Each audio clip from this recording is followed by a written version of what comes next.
Hello and welcome to Merlin's Manor. Today I'm going to give my thoughts on Tapestry, a game designed by Jamey Stegmaier and published by Stonemaier Games. Tapestry is a game that is heavily focused on track movement and has an element of polyomino placement mixed with grid coverage as well as hand management, area majority, and variable player powers as everyone starts the game with a faction and a capital city that is different from all the others and can shape how you will choose to play the game. Before we get into my thoughts on the game, I'm going to give a brief gameplay overview. So as far as the gameplay goes, after you choose your civilization and capital city and set them next to your player board, which will be set up like this, you'll receive your first income, and then players will take turns choosing a track to move up and paying the resources listed above the space you are moving into. Spaces early on require spending one of any resource, and later tiers will require a specific resource related to that track, as well as other resources, or two of the track-specific resources as you get to the end of the track. After taking the main action of the space you move to, you can then pay to do a bonus action if there is one listed. When you move into a space containing a landmark that no one else has claimed, then you claim that landmark before doing anything else and can add it into your capital city. You cannot cover up dots on the capital city, but you can have landmarks hanging off your capital city like this. Now, why do you want to cover up spaces on your capital city? Because when you fill a 3x3 grid, you get a resource of your choice, and when you fill a column or row, you will score points during income for your filled rows and columns. And red dots count as filled spaces for those purposes. Now, getting back to the tracks, each track has different actions you will be taking.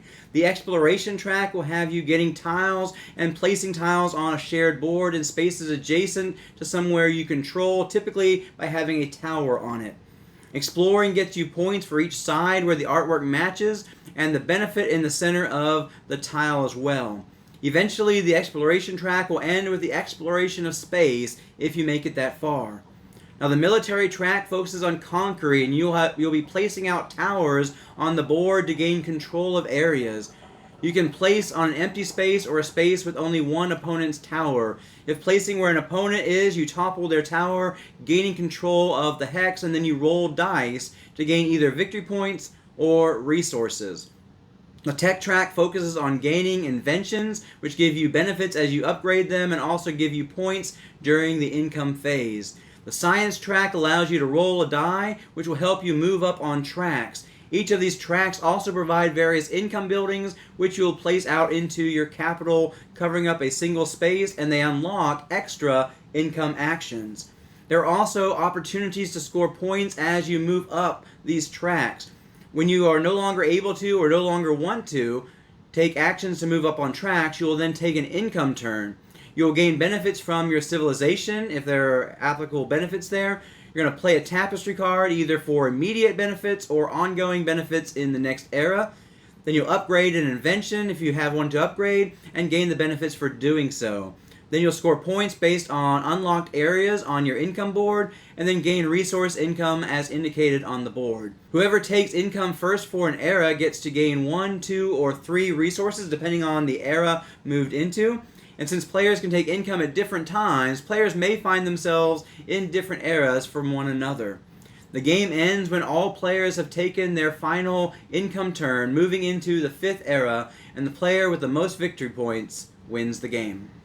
Now let's start the review by talking about art and components. The components for this game are great. This might just be Stonemaier's finest set of components, and they are known for having good components in their board games. The cards are high quality with a nice finish to them. The player mats are high quality with a nice feel to them as well.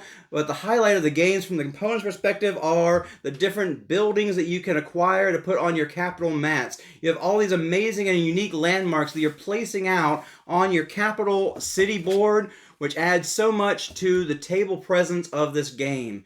I enjoy earning these landmarks and putting them into my capital, and at the end of the game admiring what I put together. You also have 4 unique income buildings that you are simple yet a nice addition as well. The iconography throughout the game is generally easy to understand once you learn some of the basics of interpreting the icons. And for any icons that you would have questions about, there's a great appendix to help you out. And there are aids that specifically go over the various locations on the board and explain what these icons mean, as well as an appendix that go over all the tech cards. And so you can easily find out what the different icons mean. The artwork is by Andrew Bosley, and as always, he knocks it out of the park. The artwork for this game is great. Some of the art is very simple, while other pieces of the artwork are vibrant and intricate with lots of amazing detail, and it all comes together well with each type of artwork being appropriate for what it's being used on. The tech cards, hex tiles, and capital cities are generally very basic, while the civilizations themselves have amazing and immersive and highly detailed artwork on them. This game just overall shines when it comes to the art and components, and I would say even outclasses Stonemeier's already high standards. Now let's talk about ease of play. I would say this game is a medium level on ease of play. On the one hand, the concept of what you do is very simple. You pick a track to move up on, pay the resources listed at the top of the space, and gain the benefit. Then pay to gain a bonus if there's a bonus listed on there.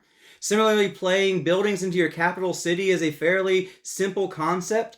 Income phases can be a little more difficult to follow at first, but the player boards do walk you through the steps, and once you learn the icons involved, scoring each income can become easy to figure out as well. A lot of the complexity comes in the large amount of icons that you need to learn or look up, the asymmetrical civilization abilities, some of which can be a bit complex, and the various actions that you'll be triggering as you go up on the tracks. In particular, the explore and conquer actions, which have multi-step processes to them, and some rules that need to be learned about what you can do. Overall, I don't think any one area is too terribly complex in itself, but there's a lot to take in, and the combined sum of things to learn in order to play the game could be a bit much for some. If you find that there is too much to take in, I might suggest learning each part of the game by itself and then taking a break before learning more in order not to be overwhelmed. Say you learn how the military track works and how to do each action along the military track, then later handle another track, and so on and so forth. It really is the sum of the parts that make this game a bit complex rather than the individual actions themselves. Now let's talk about the gameplay itself. I really enjoy the gameplay. It has a lot of mechanisms involved in the game that come together nicely. On one level, the game is fairly simple. Pay resources, then move up on a track and take the benefit. But when it comes to putting together a strategy and how your strategy from game to game is going to change based on your city, your capital mat, what tech cards come up, what tapestry cards you get, and even what others are doing. There's just so much deep depth of strategy for a game concept that seems so simple on the surface. And sometimes I'll go into a game thinking I'll be focusing on one track, and then quickly my strategy changes and I focus on another track. This game also has an element of engine building to it. As you develop your civilization, you're going to be able to score more and more points towards the end of the game. The final income turn can score you what seems like an insane amount of points if you have focused on building out in such a way where things work well together.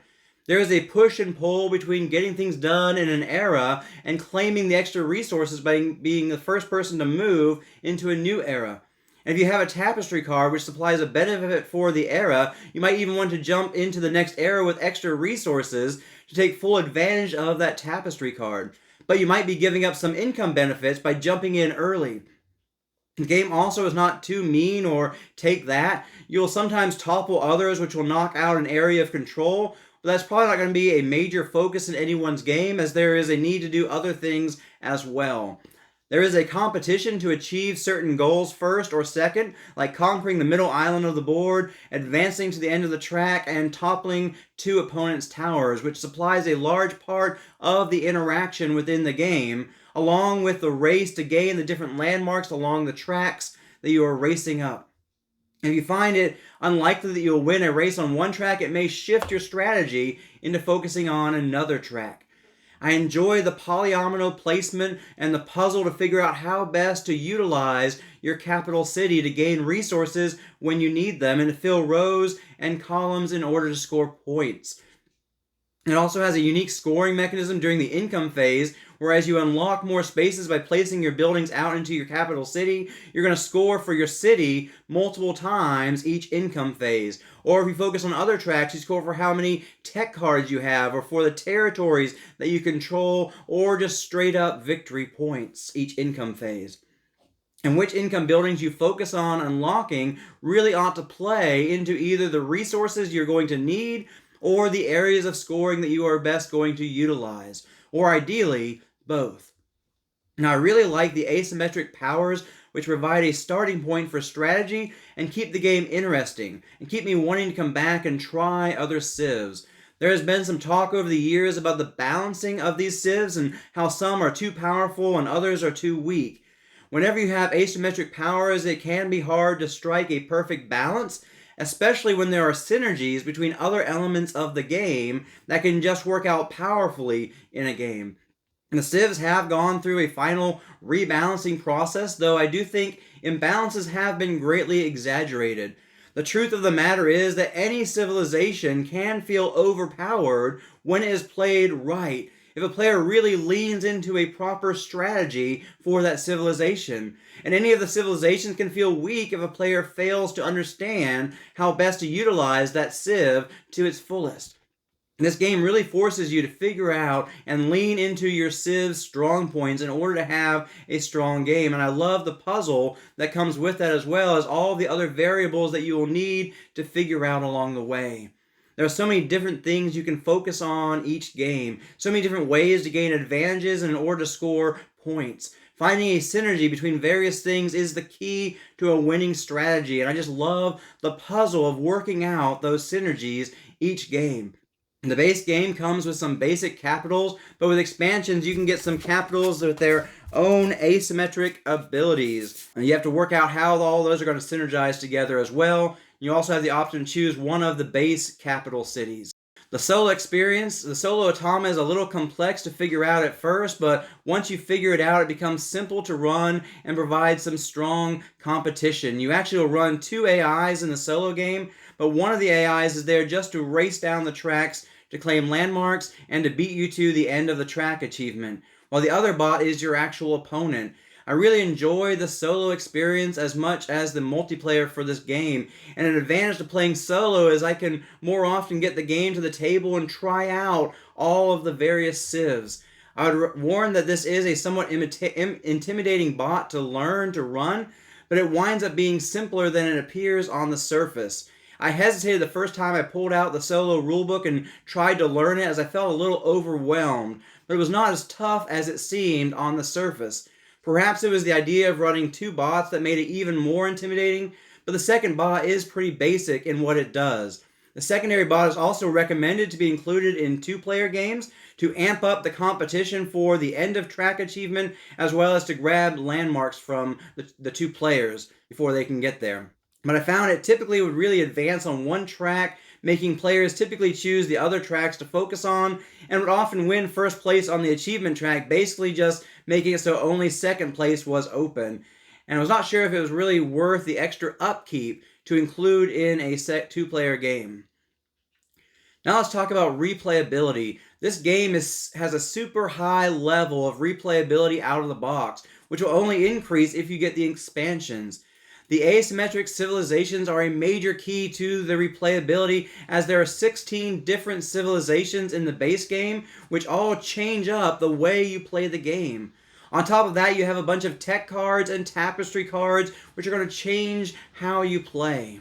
You have 6 different capital mats in the base game. There's also a variability in what exploration tiles you pull out.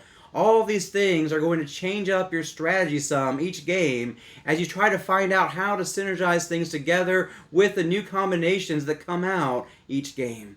Also, with 4 tracks to focus on, and the fact that you cannot focus in on them all each game, you'll want to try out different combinations of tracks to focus on the most while only dabbling in the others.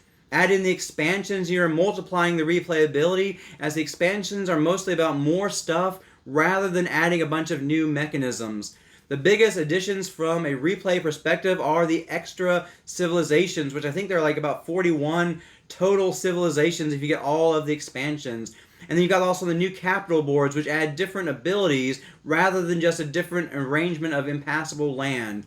Then you have the arts and architecture expansions also add in a 5th track to focus on, the arts track, which also offers cards that you can add bonuses to your income phase, as well as several other powerful bonuses as you go down that track.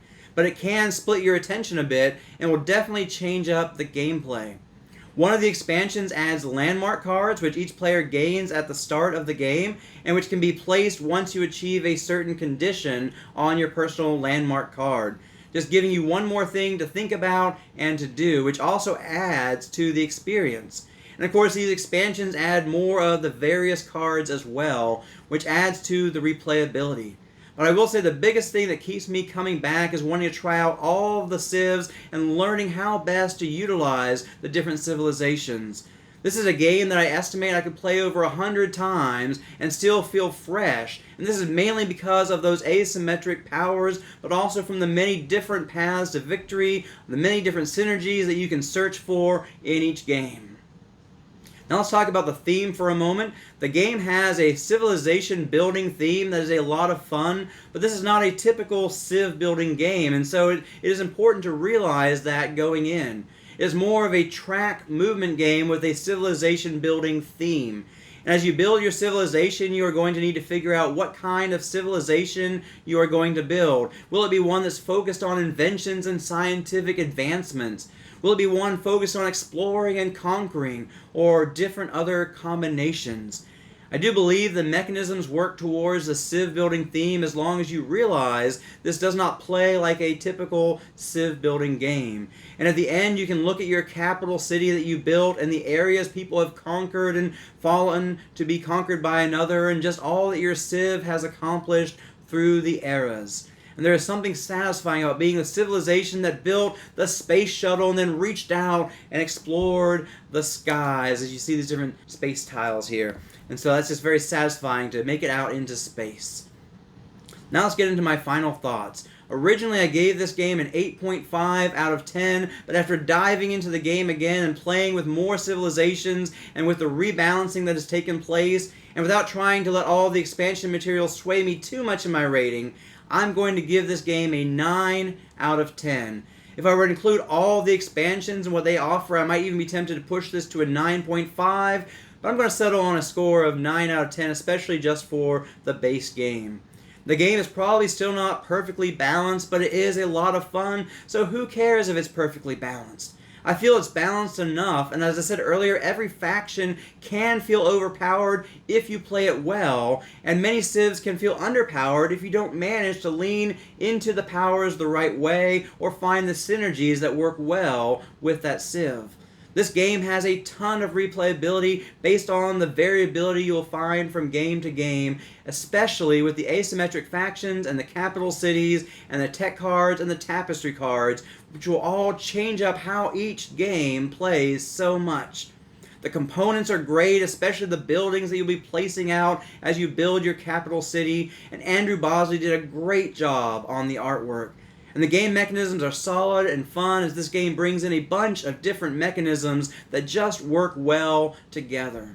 I highly recommend this game, but with warning that it can be a tad intimidating at first. Ease of play is probably the one mark I would give against this game, at least for those who are not used to complex strategy games.